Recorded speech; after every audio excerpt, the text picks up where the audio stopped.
In today's video, I'm going to teach you how to use the Google Ads dashboard. First, sign into your Google Ads account. Once you're in, you'll see the layout split into two main areas, a left-hand navigation menu that holds your core tools, and the central workspace where all your charts, tables, and settings appear.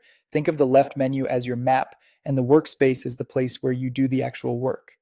Start with the campaigns section in the left menu. This is where you manage everything from the top down: campaigns, ad groups, individual ads, and your keywords. Click into a campaign to review performance, adjust budgets, tweak bids, or pause items that aren't working. If you're ever unsure where a setting lives, drill down level by level. It mirrors how your account is structured, which keeps things intuitive. Next, head to Goals to configure conversion tracking. This is critical for measuring success, whether your objective is purchases, signups, or leads. Setting up conversions allows Google Ads to report what truly matters, not just clicks.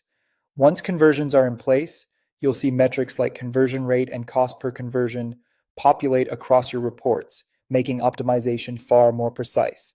Under Tools, you'll find helpful features that power strategy. The Keyword Planner helps you discover search terms and estimate traffic and costs before you spend. Audience Manager lets you build and refine remarketing and custom audiences. You can also link related products here, which keeps data consistent across your marketing stack. In the central workspace, you'll view performance charts and data tables. You can customize what you see by clicking on the graph tiles to switch metrics and by using the segment function to break down results, for example, by device, network, or time. Segments are great for spotting patterns, like whether mobile traffic is outperforming desktop. Use the search bar at the top to jump straight to a campaign, ad group, or setting. It's a huge time saver, especially in large accounts. Right next to it, you'll find filters that narrow your view by campaign or campaign type. If your data looks incomplete, always check your filters and segments. A narrow filter is often the culprit. Finally, for reporting that fits how you work, go to Insights and Reports, then Dashboards.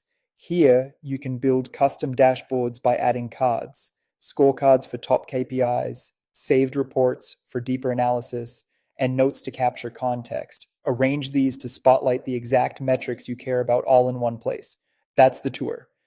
With these areas, campaigns, goals, tools, the workspace, search, filters, and custom dashboards, you'll navigate faster, analyze smarter, and act with confidence in Google Ads.